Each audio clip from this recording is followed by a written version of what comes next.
Hi అందరికీ నమస్కారం. అంబటి రాంబాబు మీద కేసు నమోదైంది. ఇది తాజాగా నిన్న జరిగిన సంఘటన.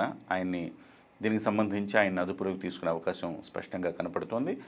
రాంబాబు గారు చేసిన నేరం ఏంటంటే, రాంబాబు గారు పెమ్మసాని చంద్రశేఖర్ గారు, కేంద్ర మంత్రి పెమ్మసాని చంద్రశేఖర్ గారి ఫోటోను డీప్ ఫేక్ సృష్టించి ఆయన్ను పోలీసులు అరెస్టు చేస్తున్నట్టుగా దృశ్యాలు క్రియేట్ చేసి ఆయన తన సోషల్ మీడియా ఖాతాల ద్వారా దాన్ని విస్తృతంగా ప్రచారం చేశారు. అంటే ప్రభుత్వాన్ని అస్థిరపరచడము, బలహీనపరచడం, తప్పుడు ప్రచారం వ్యాప్తి చేయడం ద్వారా ఆయన ఇవాళ ఒక కేసు నమోదైంది ఆయన మీద. తెలుగుదేశం పార్టీ వ్యక్తులు ఆయన మీద కేసు పెట్టడం, వెంటనే సిఐడి అధికారులు దాని మీద విచారణ మొదలుపెట్టడం జరిగిపోయినాయి.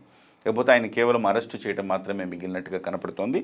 సో మొత్తం మీద అయితే అంటే ఎందుకు చేస్తారో తెలియదు, కానీ వైసీపీ వాళ్ళు కూడా మాకు కేసులు కావాలి అని పెట్టించుకుంటున్నట్టుగా కనపడుతోంది నాకు.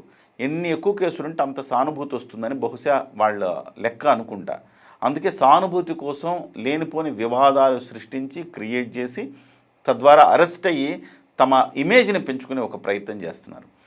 జనం ఎప్పుడైతే మారతారో, అరెస్ట్ అయిన ప్రతోడు హీరోనే అనుకోవడం మానేస్తారో, అప్పుడే ఇలాంటి ఒక వెధవ లాజిక్కులకు, ఒక చెత్త ఒక ప్రాక్టీసెస్కి తెరపడే అవకాశం ఉంది.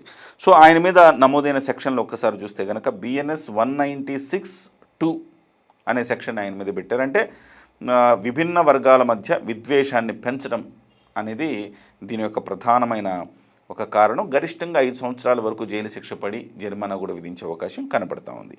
ఇకపోతే BNS సెక్షన్ 353(2) అవాస్తవ తప్పుడు సమాచారాన్ని ప్రచారం చేయటం, దీనికి ఒక 3 సంవత్సరాలు జైలు శిక్ష పడే అవకాశం ఉన్నది.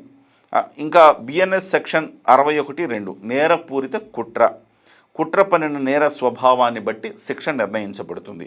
దీనికి 6 నెలల వరకు జైలు శిక్ష ఉండే అవకాశం కనపడుతోంది.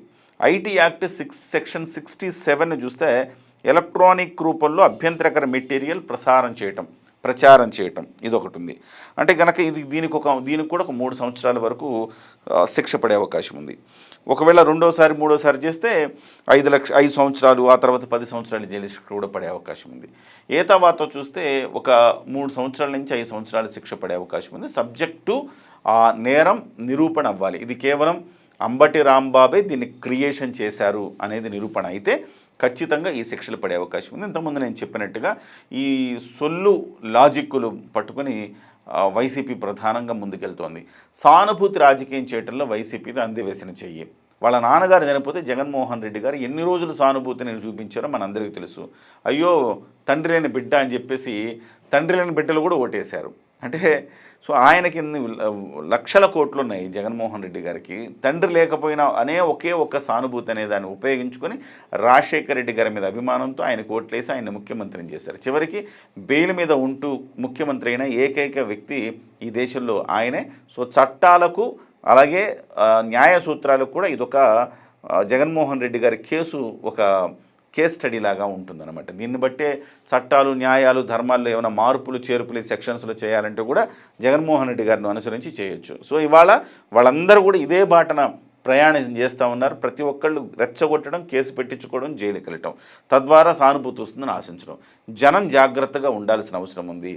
తప్పు చేసిన వాడు జైలుకి వెళ్తాడు, శిక్ష పడుతుంది, జైలుకి వెళ్తాడు.